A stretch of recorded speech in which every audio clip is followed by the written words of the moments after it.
नमस्कार। मैं डॉक्टर शैलेंद्र कुमार सिंह, राजकीय महाविद्यालय भतरोज खान अल्मोड़ा। आज का हमारा अर्थशास्त्र के अंतर्गत मुख्य विषय है अल्पाधिकार।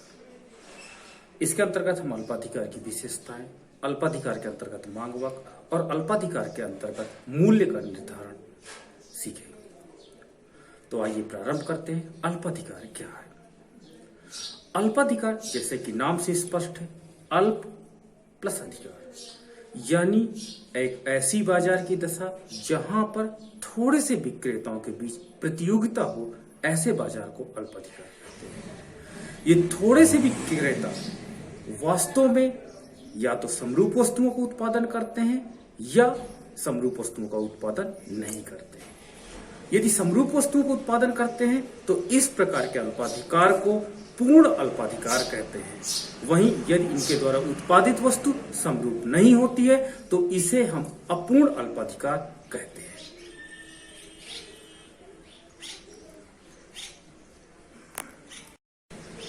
वस्तु में पूर्ण अल्पाधिकार के अंतर्गत कितनी फर्में होती है इसकी संख्या बताना मुश्किल होता है। फर्में 2, 3, 4, 5 कुछ भी हो सकती है। इसके अंतर्गत उत्पादित की जाने वाली वस्तुएं जैसे एल्युमिनियम, सीमेंट, तांबा इत्यादि हो सकते हैं। वही अपूर्ण अल्पाधिकार जिसे हम विभेदीकृत अल्पाधिकार भी कहते हैं, इसके अंतर्गत उत्पादित की जाने वाली वस्तुएं हैं आपके पास साबुन, कार इत्यादि।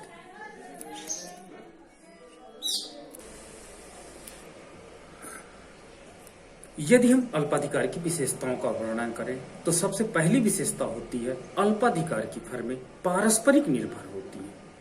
पारस्परिक निर्भरता का तात्पर्य होता है कि अल्पाधिकार के अंतर्गत फर्मों की संख्या बहुत कम होती है, जिसके परिणाम स्वरूप बाजार के एक बड़े भाग को ये फर्में अपने लाभ के लिए अपने अंडर में लेना चाहती है, जिसके परिणाम स्वरूप एक फर्म की चाल, तात्पर्य यदि एक फर्म द्वारा कोई भी उत्पादन प्रक्रिया से संबंधित डिसीजन लिया जाता है, मान लीजिए एक फर्म द्वारा वस्तु का मूल्य कम कर दिया जाता है, तो उसका निश्चित तौर पर प्रभाव उद्योग की अन्य फर्मों पर पड़ता है, ताकि दूसरी फर्में भी उस चाल को समझती हैं।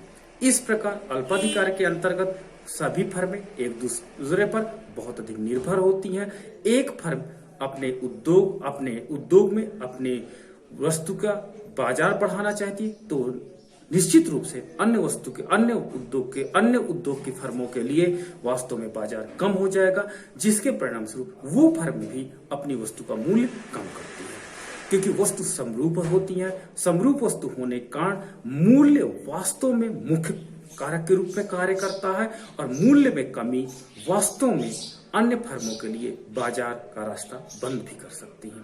इसलिए अल्पाधिकार के अंतर्गत वास्तव में फर्मों में आपसी निर्भरता बहुत अधिक होती है।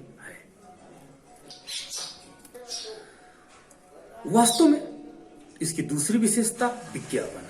अल्पाधिकार के अंतर्गत जब वस्तु समरूप होती है तो हम जब जानते हैं कि सारी फर्में एक ही प्रकार की वस्तुएं बनाती हैं, तो यहां पर दूसरा बात, वस्तुओं का मूल्य अल्पाधिकारी फर्में एक निश्चित दर पर स्थिर कर देती है, जिसके परिणाम स्वरूप अब फर्में अपनी वस्तुओं के मूल्य को न तो कम कर सकती है न तो अधिक कर सकती है। अब उनके पास अपनी विक्रय बढ़ाने का एक ही मात्र रास्ता रह जाता है, वो है विज्ञापन। अल्पाधिकार की फर्में विज्ञापन पर बहुत अधिक पैसा खर्च करती है ताकि ग्राहकों को अपने प्रोडक्ट की ओर आकर्षित कर सके और अपने लिए एक बड़ा बाजार खोज सके। अल्पाधिकार में की अगली विशेषता है प्रतियोगिता। अल्पाधिकार में वास्तव में थोड़ी फर्में होती हैं और इन फर्मों के बीच में वास्तव में प्रतिद्वंदिता बहुत अधिक रहती है। दूसरे शब्दों में हम कह सकते हैं कि प्रत्येक फर्म दूसरी फर्म की चाल पर नजर रखती है। चाल पे नजर का तात्पर्य है उसकी प्राइस पॉलिसी पे नजर रखती है, उसकी मार्केटिंग पॉलिसी पे नजर रखती है, वास्तव में उसकी एडवर्टाइजमेंट पॉलिसी पर भी नजर रखती है। अर्थात हम कह सकते हैं कि अल्पाधिकार के अंतर्गत वास्तव में प्रतियोगिता बहुत अधिक पाई जाती है ताकि एक फर्म दूसरे फर्म को बाजार से बाहर ना करने पाए, इसलिए उनकी चालों पर ये लोग गुप्त नजर भी रखते हैं। वास्तव में अल्पाधिकार के अंतर्गत नई फर्मों का बाजार में प्रवेश नहीं हो पाता और न ही पुरानी फर्में बाजार से निकल पाती हैं।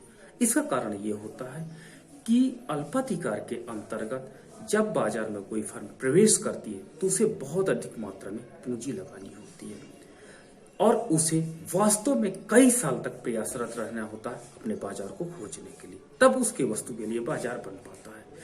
अब यदि वो वास्तव में उस उद्योग से निकलना चाहे तो उसे बहुत अधिक मात्रा में लॉस हो जाएगा, जिसके कारण वो कभी भी बाजार छोड़ने का प्रयास नहीं करती है।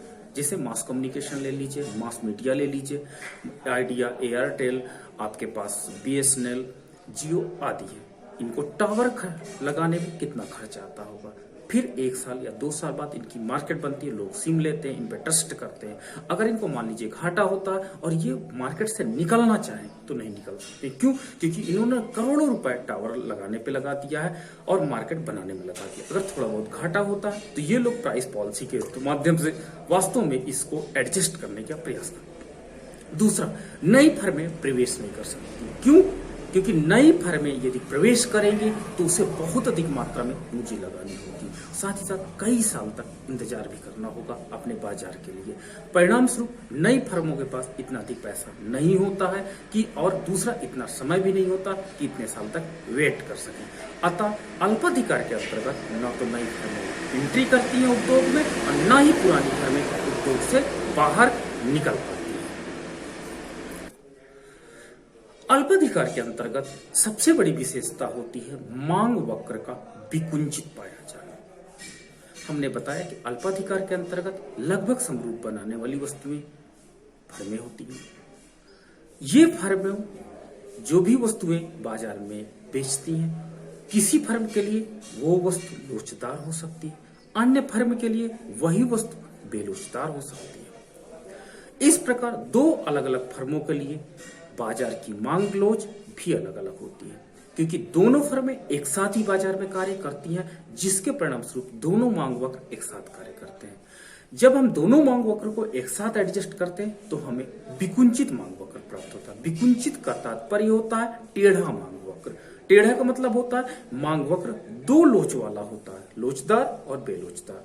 इस प्रकार अल्पाधिकार के अंतर्गत मांग वक्र जो होता है वो वास्तव में विकुंचित मांग वक्र होता है और विकुंचन बिंदु पर वास्तव में अल्पाधिकार के अंतर्गत मूल्य सदैव स्थिर होता है, अर्थात अल्पाधिकारी फर्में विकुंचन बिंदु पर निर्धारित मूल्य को ही स्वीकार करते हैं और मूल्य से कोई छेड़खानी नहीं करते हैं। इस प्रकार अल्पाधिकार के अंतर्गत जो भी मांग वक्र पाया जाता है वो वास्तव में विकुंचित मांग वक्र पाया जाता है। आइए हम अल्पाधिकार के अंतर्गत विकुंचित मांग वक्र क्यों पाया जाता है इस पर अध्ययन करते हैं और इसे हम रेखा चित्र के माध्यम से और स्पष्ट करते हैं।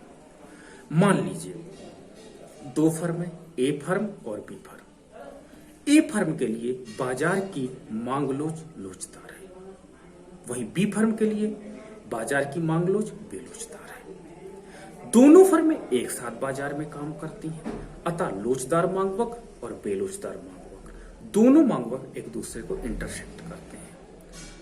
आइए अब रेखा चित्र के द्वारा देखते हैं कि उपभोक्ता किस मूल्य पर कितनी वस्तुओं को परचेज करना पसंद करेंगे, अतः कौन सा मांग वक्र बाजार में सक्रिय रूप से कार्य करेगा।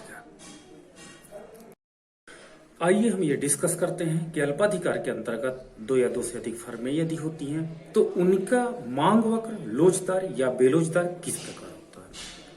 मान लीजिए 2 मोबाइल कंपनियां हैं जो मोबाइल नेटवर्क प्रोवाइड करती हैं कॉलिंग के लिए, वीडियो कॉलिंग के लिए इत्यादि। मान लीजिए एक कंपनी का मांग वक्र लोचदार है। इसका तात्पर्य यह है कि एक कंपनी की वॉइस क्वालिटी थोड़ी सी डाउन है। यदि वस्तु का मूल्य थोड़ा कम करता है, कॉल रेट वो थोड़ी सी घटाती है, तो उसके बहुत अधिक ग्राहक बढ़ जाते हैं। और यदि वो प्राइस बढ़ाती है तो उसके परिणाम से उसके बहुत अधिक ग्राहक कम हो जाते हैं। तो हमारा लोचशील मांग वक्र है। इसका तात्पर्य होता है कि कम रेट पे, कम प्लान पे वो ज्यादा देर बात करने की छूट हमें प्रदान करता है। वहीं एक बी कंपनी है जो वास्तव में कॉलिंग रेट तो उसकी महंगी है लेकिन वॉइस क्वालिटी बहुत अच्छी है। अब हमारे पास समाज में दो प्रकार के लोग हैं। एक लोग जो ज्यादा बात करना चाहते हैं तो वो कम क्वालिटी वाली कॉलिंग वाले सिम को प्रेफरेंस देंगे। वहीं दूसरा एक बिजनेस वर्क है, इंपॉर्टेंट वर्क करने वाला का व्यक्ति है जो 1 या 2 मिनट बात करता है लेकिन उसे क्वालिटी वाइज चाहिए।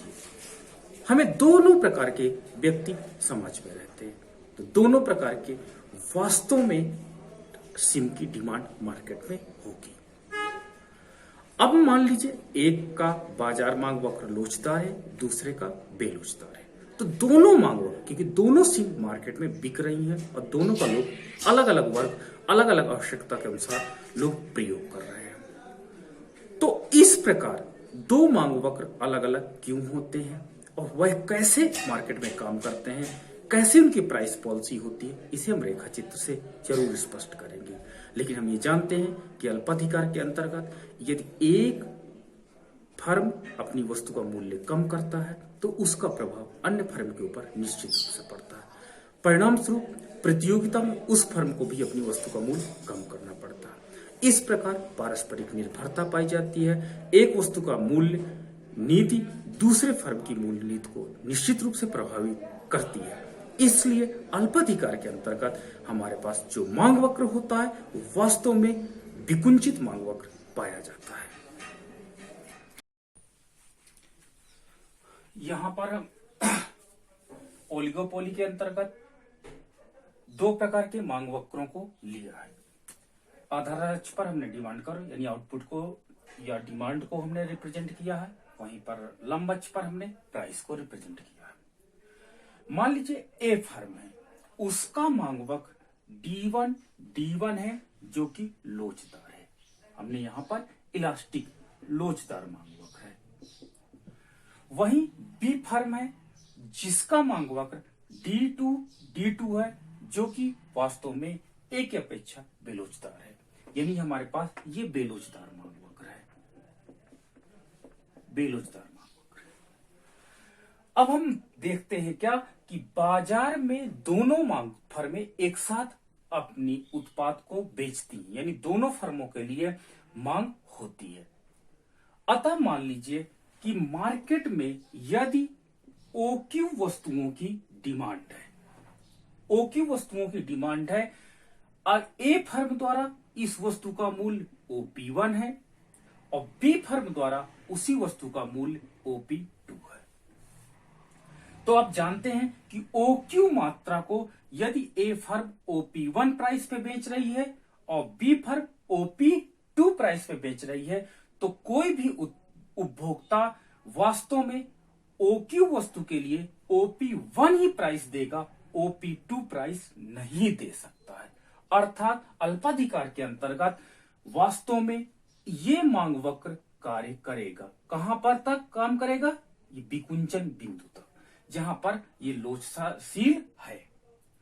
अर्थात D2, अगर इसका नाम हम K रख देते हैं, D2 के मांग वक्र कार्य नहीं करेगा क्योंकि इतनी वस्तु OQ वस्तु का मूल्य इस फर्म द्वारा ज्यादा लिया जा रहा है, जबकि एक उपभोक्ता कम मूल्य पर जब वही वस्तु पा रहे हैं तो क्यों वो इस मांग वक्र पर कार्य करेंगे। वहीं यदि वस्तु की मांग बढ़कर OQ2 हो जाए या OQ1 हो जाए तो हम देखते हैं कि ए फर्म द्वारा वस्तु का मूल्य OP3 है, वहीं बी फर्म द्वारा वस्तु का मूल्य OP4 है। अब हम देखते हैं कि OQ1 वस्तु ए फर्म द्वारा वास्तव में OP3 प्राइस में बेच रही है, जबकि बी फर्म द्वारा OP4 प्राइस में बेच रही है, जो कि ए फर्म की अपेक्षा कम मूल्य है। अतः कोई भी उपभोक्ता OP4 प्राइस देने को तैयार होगा OQ1 वस्तुओं के लिए। अतः मांग वक्र हमारा ये कार्य करेगा। अतः यदि हमारी डिमांड OQ है तो मांग वक्र D1 के कार्य करेगा। यदि हमारी मार्केट में डिमांड OQ1 है तो मांग वक्र K D2 कार्य करेगी, जबकि D2 K D1 ये मांग वक्र कार्य नहीं करेगा। अतः अल्पाधिकार के अंतर्गत जो हमारे पास एक्टिव डिमांड कर्व होगा वो वास्तव में होगा कौन सा, D1, K और D2। ये हमारे पास डिमांड कर्व होगा और इसे हम किंक्ड डिमांड कर्व कहेंगे। इस प्रकार हम अल्पाधिकार के अंतर्गत ये देखते हैं कि अल्पाधिकार के अंतर्गत जो भी मांग वक्र होता है वो वास्तव में विकुंचित मांग वक्र होता है। अब विकुंचित का मतलब मुड़ा हुआ मांग वक्र, अर्थात D1 के D2 मांग वक्र, ये जो हमारे पास हाईलाइटेड है डिमांड कर्व, ये डिमांड कर्व वास्तव में मार्केट में एक्टिव रहेगा, सक्रिय रहेगा, जबकि D2 के D1 ये डीएक्टिवेट रहेगा। इस प्रकार अल्पाधिकार के अंतर्गत हमारे पास मांग वक्र ये कार्य करेगा। धन्यवाद।